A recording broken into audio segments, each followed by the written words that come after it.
দীর্ঘদিনের কূটনৈতিক অচল অবস্থা ভেঙে এবার বড় সিদ্ধান্ত নিল ইউরোপীয় ইউনিয়ন। ইসরায়েলি সেটেলারদের উগ্রপন্থা রুখতে তাদের উপর কঠোর বিধিনিষেধ আরোপ করতে যাচ্ছে ইইউ।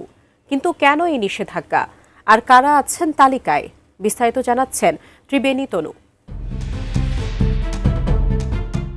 দখলকৃত পশ্চিম তীরে ফিলিস্তিনিদের ওপর সহিংসতা চালানো উগ্রবাদী ইসরায়েলি সেটেলার এবং তাদের সমর্থনকারী সংগঠনগুলোর উপর নিষেধাজ্ঞা আরোপের সিদ্ধান্ত নিয়েছে ইউরোপীয় ইউনিয়ন। দীর্ঘ আলোচনার পর জোটের পররাষ্ট্রমন্ত্রীরা এই নিষেধাজ্ঞার প্রস্তাবে আনুষ্ঠানিক অনুমোদন দিয়েছেন। এর মাধ্যমে ইসরায়েলি চরমপন্থার বিরুদ্ধে আন্তর্জাতিক চাপের নতুন এক মাত্রা যোগ হয়েছে বলে জানায় ইইউ।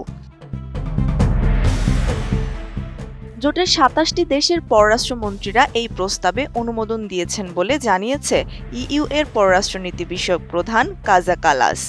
একই সঙ্গে হামাস নেতাদের ওপরও নতুন করে নিষেধাজ্ঞা আরোপের অনুমোদন দিয়েছেন কূটনীতিকরা। কাজা কালাস এই সিদ্ধান্তের কথা জানিয়ে বলেন, সহিংসতা ও চরমপন্থার পরিণাম অবশ্যই ভোগ করতে হবে। কোয়ালিটি সম্পন্ন আন্তর্জাতিক মানের still bar CSRM, committed for better still. Times of Israel সূত্রে জানা যায়, এই তালিকায় ৭ জন বসতি স্থাপনাকারী ব্যক্তি এবং তাদের প্রধান কিছু সংগঠনকে অন্তর্ভুক্ত করা হয়েছে। এই নিষেধাজ্ঞার আওতায় তাদের সম্পদ বাজেয়াপ্ত করার পাশাপাশি ইইউভুক্ত দেশগুলোতে প্রবেশের উপরও নিষেধাজ্ঞা জারি করা হবে। সামাজিক যোগাযোগ মাধ্যমে ফরাসি পররাষ্ট্রমন্ত্রী জান-নোয়েল বারট এই পদক্ষেপকে স্বাগত জানিয়ে লিখেছেন, পশ্চিম তীরে অসহনীয় কর্মকাণ্ড অবিলম্বে বন্ধ করতে হবে।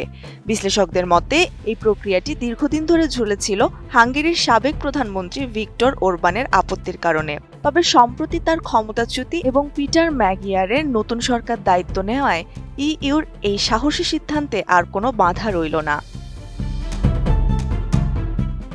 কূটনৈতিক ভারসাম্য রক্ষায় ইইউ একই দিনে হামাস নেতাদের ওপরও নতুন করে নিষেধাজ্ঞা আরোপের অনুমোদন দিয়েছে। তবে ইইউ কর্মকর্তারা স্পষ্ট করেছেন, হামাস ও সেটেলারদের ওপর একই দিনে নিষেধাজ্ঞা দেওয়ার অর্থ এই নয় যে তাদের মধ্যে কোনো তুলনা করা হচ্ছে, বরং কিছু সদস্য দেশের দাবির প্রেক্ষিতেই দুটি বিষয়কে একই সঙ্গে রাখা হয়েছে। ইউরোপীয় ইউনিয়নের এই সিদ্ধান্তকে খামখেয়ালি ও রাজনৈতিক উদ্দেশ্য প্রণোদিত বলে দাবি করেছে ইসরায়েল। দেশটির পররাষ্ট্রমন্ত্রী গিডন সার এই নিষেধাজ্ঞা দৃঢ়ভাবে প্রত্যাখ্যান করেছে। তবে আন্তর্জাতিক মহলের মতে, সুনির্দিষ্ট ব্যক্তি ও সংগঠনের উপর এই নিষেধাজ্ঞা পশ্চিম তীরে ইসরায়েলি আগ্রাসন কমানোর ক্ষেত্রে একটি শক্তিশালী বার্তা দেবে।